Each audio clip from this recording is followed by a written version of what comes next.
Friends, here our concept is input and output commands for shell script. Let me explain them with a simple shell script.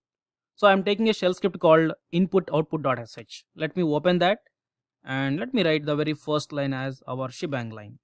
Then I'm giving a name called, suppose I have given something like that. Now my requirement is whatever the string is there in your variable, that I want to convert into uppercase and then I want to print that. So you know how to convert your data into uppercase. Directly you can convert and display with the help of echo command, or you can take one more variable, let's say my name in uppercase. Then you have a syntax for this from our string operations, my name, two cap symbols. Then let me display that your name in uppercase is, now I am displaying our variable, that is my name upper, because in that only our converted data is there. Our uppercase data is stored in my name uppercase. Now let me save this and provide the execution permissions for this, and now let me run that. See the result. So yeah, before running, see your code. Now see the result. Yes, you are getting your data in terms of uppercase. And if you observe, you are getting your output by using echo command. That's why echo is called output command for your shell script. Already we know about echo. In detail, already we have seen about echo. Fine. Now, if I run our shell script any number of times, always you are getting output as Narendra only. But I have a small requirement, that is, whenever if I execute my shell script, it has to ask, enter your name. So whatever the name we are entering, that name it has to convert into uppercase and it has to display. So already to display your data, your name into uppercase, we have a logic. But only thing is, whenever if you run your shell script, it has to read some data with the help of a keyboard while running your shell script. Then how we can perform that? How we can achieve that?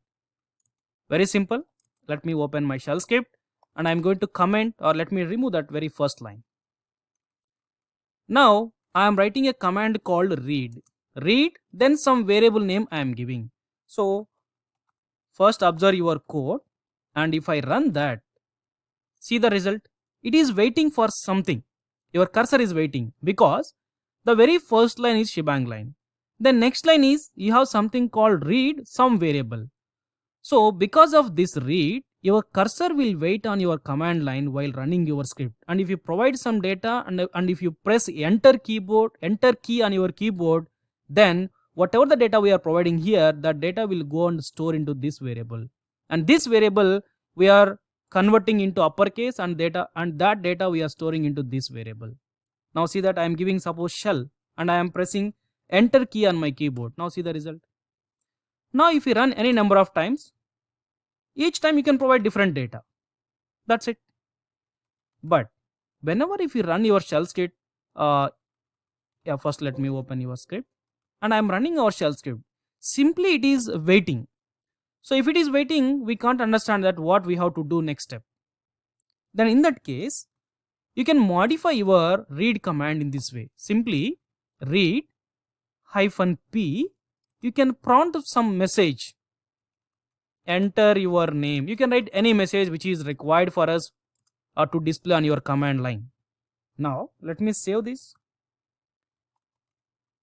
Now run this and see the output. Now instead of giving empty line, now it is giving some information, so that by using this information we can understand that we have to enter something. So that's what is the by using -p option. -p in quotation, just write some string so that that string will display on your command line while executing read command. Now whatever the data we are entering here, again the data will go and store into my name. Suppose I am entering here shell scripting, then enter. See that you are getting in terms of capital letters. So this is the simply input command for your shell scripts. And here you need to remember one more thing. Suppose, be clear, if I don't take any variable name, I will do one thing. I will comment entire code. So you know how to comment multiple lines. Less than some name, you can provide any name. So I am taking my comment, then end with my comment, so that the lines which are there between these two lines will commented. Now there are no lines to execute in your shell script because we commented them. Fine. Now simply I am using read -p, enter your name, and I am not providing any variable name. If you don't provide any variable in your read command, by default, whatever the data we are reading with the help of read command, that will store into a variable called reply. Now see that directly I am displaying reply. So reply is the default variable for your read command. Now see that I am writing something, you are getting that. If you want to display some space in the output after giving this prompt message, enter your name, you can write some space inside of your quotation. Then that is actually clear. Cat. See that. Guys, now this code is commented. This won't execute. The very first line in your code is read. So on read, in that read we have -p some message. So whenever it is executing, it will display this message first on your command line, so that we can understand what we have to enter. So I have to enter suppose some name, let's say shell. And if there is no variable in read command line, by default there is a default variable called reply. In that your data will store. That's why I'm displaying reply variable value. Now see the result, you're getting that. So be clear, it is very important for interview questions as well. What is the default variable for read command? Capital letters reply is the default variable for read command. That's it.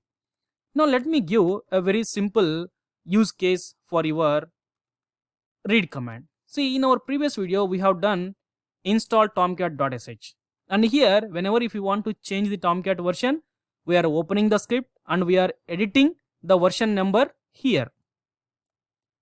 Now instead of that, what I am doing is I am commenting this line, and with the help of read command, be clear guys, I am writing read -p, enter your, you can write any message here, enter your required tomcat to install, tomcat version to install,